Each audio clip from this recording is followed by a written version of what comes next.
আজ আমরা power point presentation এর ষষ্ঠ পর্বে দেখব কিভাবে পাওয়ার পয়েন্টের টেক্সট এর ব্যবহার করা যায় এবং টেক্সট সম্পর্কে নানাভাবে আমরা ব্যবহার করে প্রেজেন্টেশনকে আকর্ষণীয় ও ফলপ্রসূ করতে পারি। চলুন আমরা প্রথমে পাওয়ার পয়েন্টটা ওপেন করি। পাওয়ার পয়েন্ট ওপেন করার পর এখানে ফাইল মেনু থেকে নিউ স্লাইডে যাব। নিউ স্লাইডের ভিতরে অনেকগুলো স্লাইড আছে। এখানে আমরা প্রথম ব্ল্যাক নেওয়ার পর আমরা এই দাগগুলো তুলে দেব। ঠিক আছে, এই দাগ তোলার জন্য লেআউটে যে তোলা যাবে। আচ্ছা, তুলে দিলাম। এরপর সপ্তম পর্বে আমি দেখিয়েছিলাম ব্যাকগ্রাউন্ড চেঞ্জ করতে। তো আমরা মাউসের ডান বাটন ক্লিক করে ফরম্যাট ব্যাকগ্রাউন্ডের উপর ক্লিক করে গার্ডিয়ান নিলে আমাদের পেজটা চেঞ্জ হয়ে যাবে। যারা এটি বুঝতে পারছেন না তারা সপ্তম পর্বটি দেখে আসবে। যাই হোক, কথা না বাড়িয়ে আমরা এই যে পেজ, এই পেজকে কিভাবে দৃষ্টিনন্দন করা যায়, কিভাবে সুন্দর করা যায়, এর জন্য আমরা কিছু পিকচার নিব। পিকচারটা আমরা কিভাবে নিব? আমরা ইনসার্টে যাব। ইনসার্টে যাওয়ার পর আপনি আপনার গুগল ক্রোম থেকে কিছু পিকচার সার্চ দিয়ে নেবেন। নেওয়ার পর আপনার ল্যাপটপের ভিতরে রাখবেন এবং ব্যাকগ্রাউন্ড রিমুভার দিয়ে ব্যাকগ্রাউন্ড রিমুভ করে এগুলো ব্যবহার করবেন। তো আমার ল্যাপটপে কিছু করা আছে, সেগুলো আমি দেখাই। আমি পিকচারের ভিতরে গেলাম। যাওয়ার পর ধরেন এই যে পিকচারটা, এই পিকচারটা আমি নেব। পিকচারের উপর ক্লিক করব, ইনসার্টে ক্লিক করব। দেখেন পিকচারটা আমার চলে আসছে। এই যে পিকচারটা চলে আসছে। পিকচারটা তো যে টান দেই, এই যে পিকচারটা আমার আছে।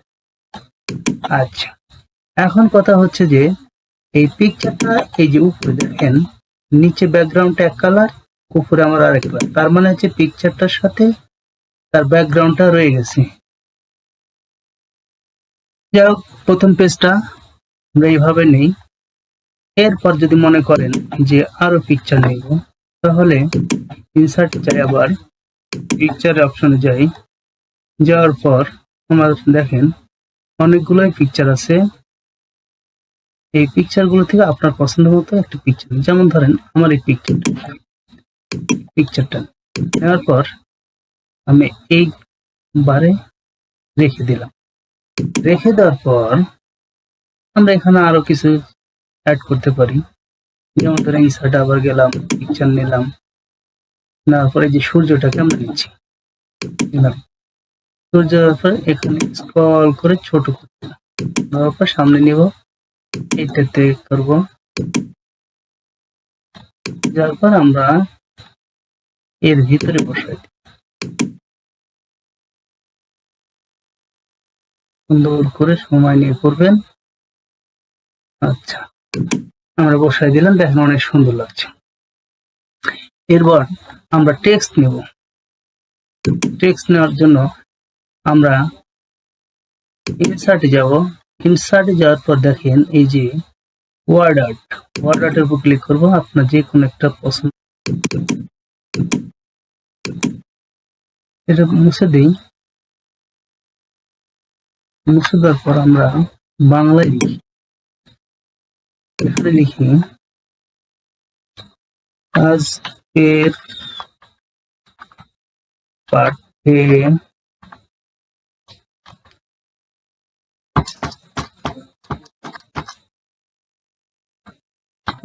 পাঠে আপনাকে স্বাগত। আজকের পাঠে স্বাগত।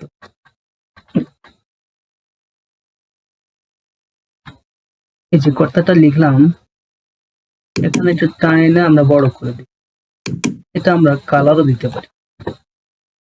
কালার দেওয়ার জন্য এই যে টেক্সট ফিলের ভিতর যাওয়ার পরে আমরা যেই কালারটা দিব, এই কালারটাই হবে। ধরেন আমার এই কালারটা দিলাম, এই লেখাকে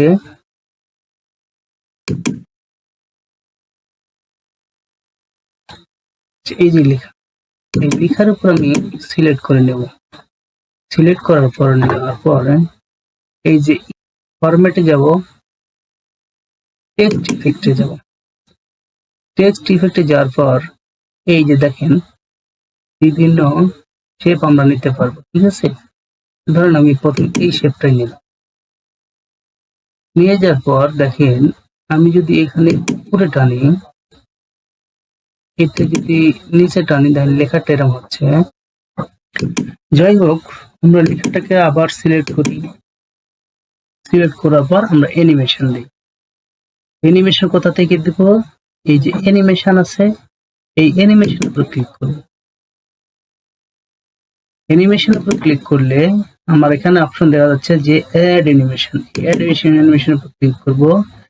ক্লিক করার পর আমরা ফ্লাইন এর অপশনে ক্লিক করব। দেখেন নিচ থেকে আমার এটা উপরে উঠতেছে।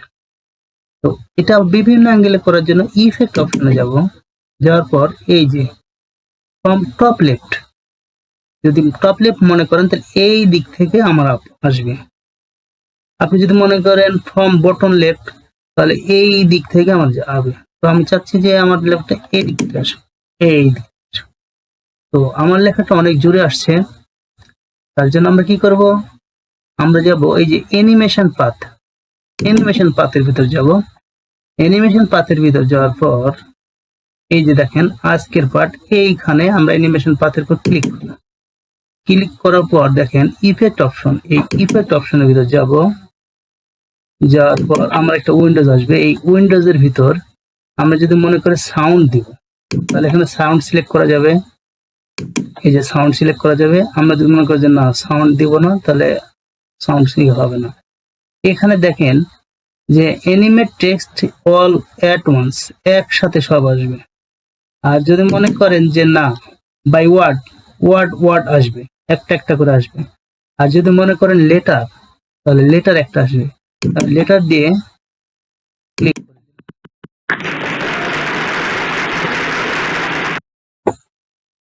আমার স্লাইড দ্রুত যাওয়ার কারণে আমরা পুনরায় আবার এখানে সিলেক্ট করি।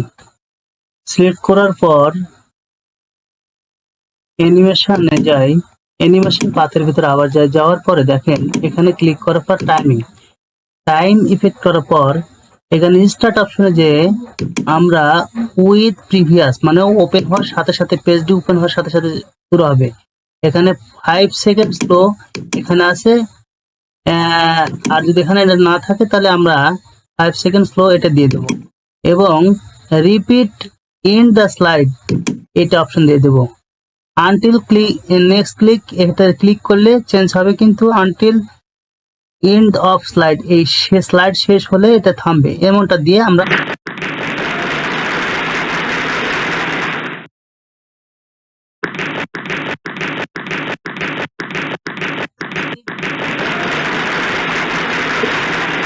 যখন একটা ক্লিক করে নেক্সট পেজে যাব তখন এটা থেমে যাবে। এইভাবে আমরা স্লাইডের কাজটি করতে পারি। টেক্সটকে বিভিন্ন অ্যাঙ্গেলে আমরা সাজাতে পারি, ব্যবহার করতে পারি। এভাবে আমরা স্লাইড তৈরি করার পর আমরা যদি মনে করি যে এটাকে ট্রানজিশন দিব, তাহলে আমরা বিভিন্ন ট্রানজিশন আছে, আমরা ট্রানজিশন দিতে পারি। প্রত্যেকটা পেজ আমরা একের পর এক এবার পেজকে সাজিয়ে নিব, নেওয়ার পর আমরা ট্রানজিশন দিব, অ্যানিমেশন দিব। তো ট্রানজিশন কিভাবে দিতে হয়? ট্রানজিশন নিয়ম হচ্ছে এই যে ট্রানজিশনের উপর ক্লিক করার পর বিভিন্ন ট্রানজিশন আছে। আপনি দেখেন, আপনি একটা একটা করে দেখেন আপনার যেটা ভালো লাগে। তারপর দেখেন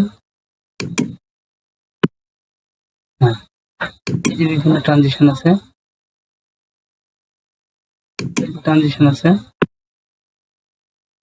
আচ্ছা আমরা যদি আরো বিস্তারিত দেখতে চাই তাহলে এই যে এভাবে দেখতে পারি।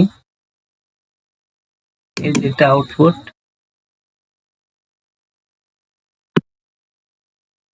আবার পর্দা হলে এই যে পর্দার মতো এই যে এভাবে দেখা যায়। তো ধন্যবাদ সকলকে সাথে থাকার জন্য। আগামী পর্বে আমরা দেখব যে পাওয়ার পয়েন্টের বিভিন্ন শেপ এর ব্যবহার।